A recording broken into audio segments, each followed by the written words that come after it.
Hello everyone. Welcome to Global Education Policy course and welcome to the first day of the semester. I hope all of you had a good summer break. I mean, I had a wonderful summer break. And now that we are together, I hope we all are energized and we're excited to start the semester together. I see that some of you from the last semester's course with me, curriculum development, have taken this course, but most of you are new, which I think is amazing. So let me share the screen and we'll get started.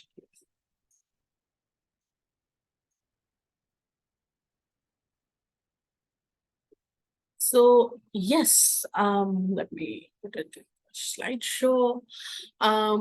Yes, global education policy. That's the name of our course. And I am Feroza Shokmi. I will be your instructor for this course. Some of you have seen me around, some of you have taken my course last semester. If you don't know me, that's also fine.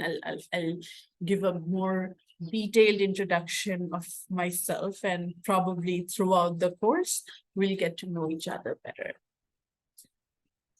So the goal for this course, by the end of this course, by the end of our classes, these are a few things that I expect that we as a class will be able to do. I expect that you all will leave being critical consumers of global education policies. Well, global education policies, they're made in global stage, they're made in international levels, but they affect us. We are the consumers of these education policies, direct consumers. So by the end of this course, I expect we all will be critical thinkers, will grow up as some people who would be able to critically analyze and critically assess global education policies, and we'd be not only passive recipients of education policies, but active participants who'd be able to tell that, okay, this is working or this is not working, what went wrong with different policies, and what are things that would lead to improvement of in policy context. Secondly, you are able to contextualize policy to local, regional, and national contexts.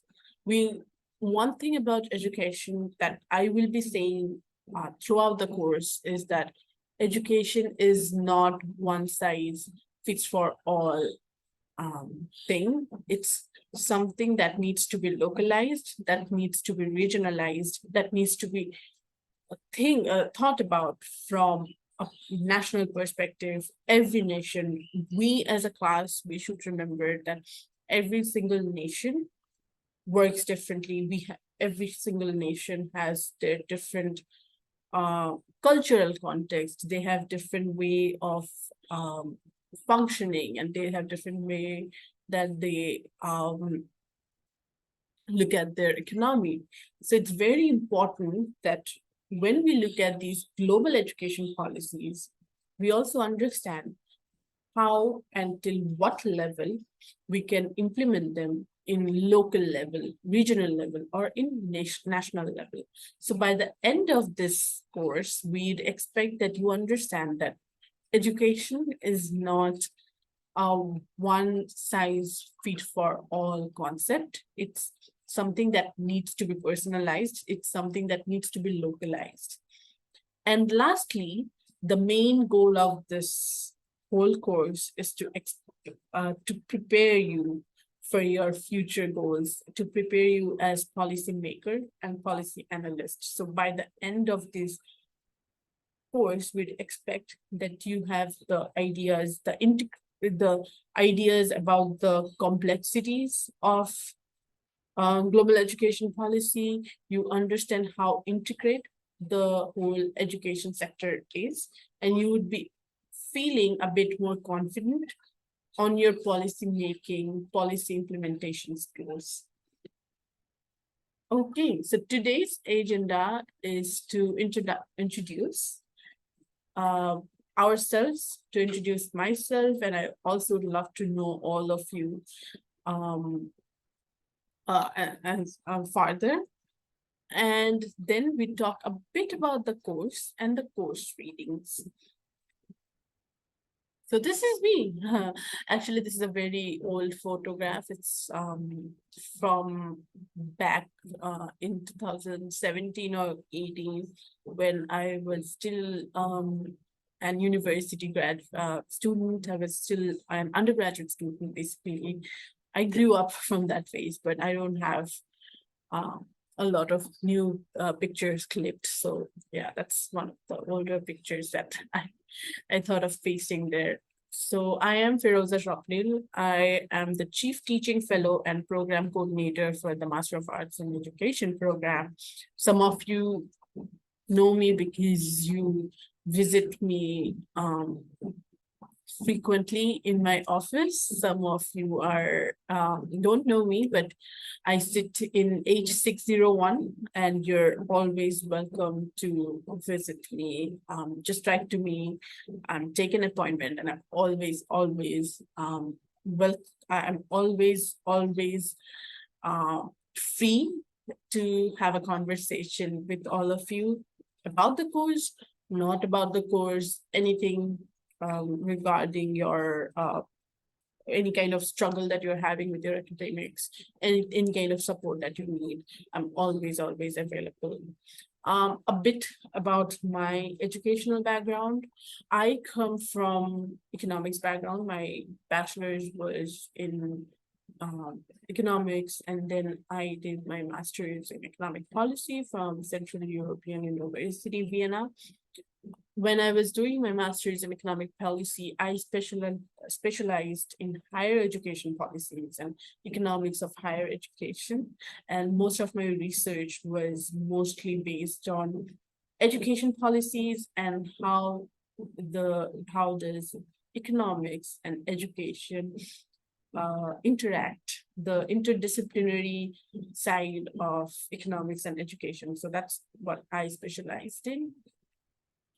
And I I think some things I'd love to share a few more things about me that are not in this presentation. Like, for example, like I love traveling. I am a big always a big fan of traveling. That's I think one of the most interesting thing about me, because I have traveled more than 60 countries up till now. And I think every time I go to a new place, I learn a lot of new things. One of the reasons why I came to Asian University for Women is because of the diversity here. I get to interact with a lot of people from different cultures like you guys, and I'm very excited to know a bit more about all of you, which takes me to the next slide. So I request all of you to tell a bit about yourself, your country of origin, where in your master's program you are, areas of your interest, goal. What personally, I have shared my goals for you, but I would also want to know about your personal goals. Why did you take this course? What was your initial expectations? Probably it might not fit with what my initial expectations is, but uh, what I would love to do is come together and curate the curriculum as a class. So if there is something that you want to learn more, please do share. And anything else that you want to talk about, your hobbies, any special thing about yourself. I just want to know as you as a person.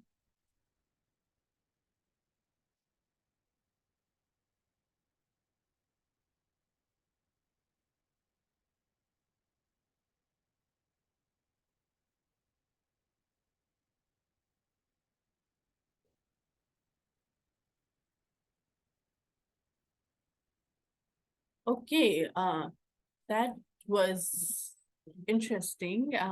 That was lovely to hear about all of you. I'm not sure if I can remember all the names today, but I promise that I'll go back home and I'll memorize all the names by the end of the day. And then from tomorrow on, I hope we can know each other on first name basis.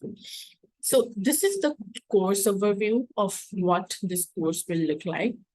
Um, the first half of this course will look more into the theories. We'll look into different institutions that influence policies. We'll talk about what is education policies.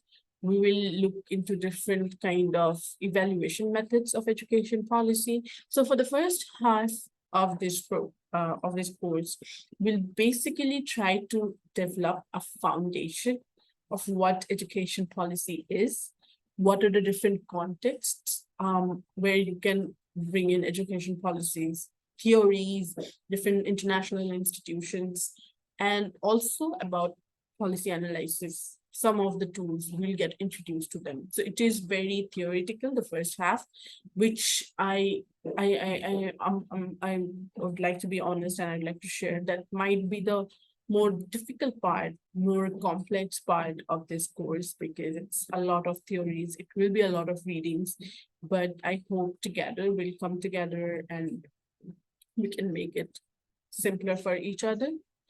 The second half, I think, would be more interesting for all of us because we'll look into more case studies.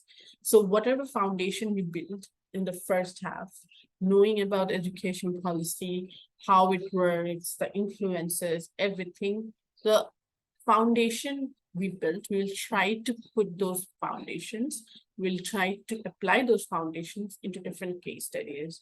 We'll look into 5 particular countries from Asia and their national education policies and particular challenges that they face.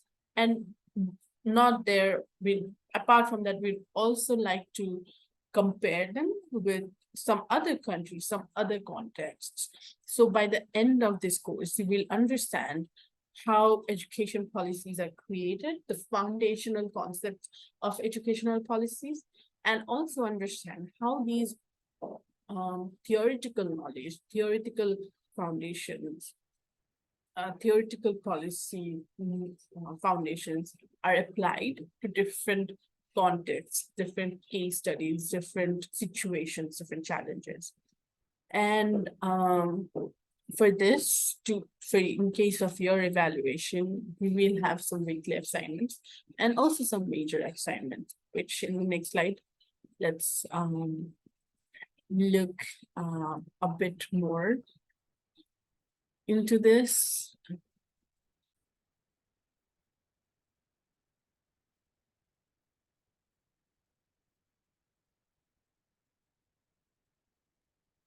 Yeah, sorry for the pause. Sorry for the pause.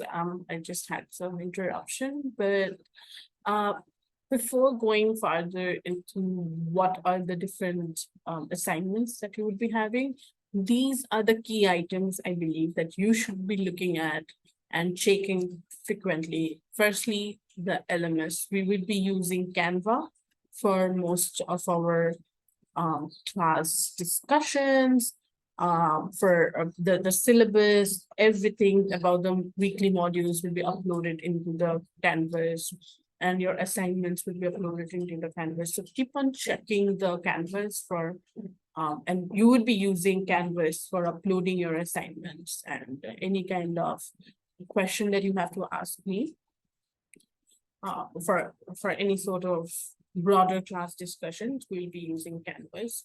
So keep on checking the Canvas, keep in touch with the with with the site. If you don't understand how to use it, or if you face any kind of difficulties, you can write to me, we can set up an appointment and we can work together on that. And the syllabus, I think the syllabus is the most important thing that you should always keep on checking, because in the syllabus you will have all sort of information about starting from the course objectives to the assessments and on what basis you would be assessed. All the different rubrics are given, all the different deadlines are provided. So keep checking the syllabus. Next class, we will look farther into the syllabus just so that any kind of confusion, any kind of concern that comes up, we can discuss. So go back home today and look into your syllabus, and any question that you have to about the syllabus, we'll discuss in next class. And the last thing is weekly readings. Weekly, you will be having 4 to 5 readings, sometimes more, sometimes less. And we'd expect that before coming to the class, you have an idea of what those readings are, because that's what we will be exploring as a class. Okay, so course expectations about assignments. As I mentioned, prior to class, you will be assigned weekly readings. I have shared a Google Drive with you all where all the weekly readings are there in different folders. So you can go back and just look at different folders and see what readings you have. And you will be expected to write a weekly brief on at least using at least one reading, or you can take in all the readings together and write a reflection on your ideas about the readings. In this assignment, I don't expect that we will be you to write like a long brief more than 1 or 2 pages. So the weekly briefs should not be more than 2 pages, and it just what I expect in the weekly briefs is that you would be focusing on your understanding of the readings. What have you understood from the readings, and how can you connect the readings to your own experiences regarding education sector. We will talk a bit more about our expectations from the weekly brief. There is a particular section in the syllabus where you will see all the expectations, and you see it in a rubric, but we'll come back to this next class as we discuss the syllabus to discuss thoroughly about what is expected from the weekly briefs. During class, I would expect active participation. As I mentioned earlier, I want this class to be full of debates and discussions. Education policies, as I mentioned, it's a very complex it's a very complex sector, and there are many debates that will come up. So I'd love to hear your opinions. I'd love to hear your stance on them. And probably by the end of the class, I expect not to just provide lecture, but also to learn from you, your ideas. And as a class, we could come as to some sort of consensus about education policies and their implementation, their impact. So there are some major assignments as well. You will have a midterm paper that you have to submit. For that, you will be given one education policy, and you would be expected to analyze it. Don't worry, as I mentioned, there will be 1 or 2 classes where we will look into different policy analysis tools. And after you have an idea of different tools that are used for policy analysis, we will you can go ahead with your midterm paper and use one of those tools to analyze the education policies. There will be a presentation which should be in terms of it will be a group presentation, and as a group you would be asked to look at a case study, one national policy, and analyze it. It's going to be very similar to the midterm paper, but in terms of the midterm paper, you will be given the policy. And in terms of the group presentation, you have to come up with one education policy and analyzing. Finally, the final paper. And in the final paper, it would be a bit more, it would be a bit lengthier than the midterm paper, and it would look at different national context and choice of policies. So these are course expectations. If you have any question, let me know. Do you have any questions? Okay, so let's move on to the main course structure now.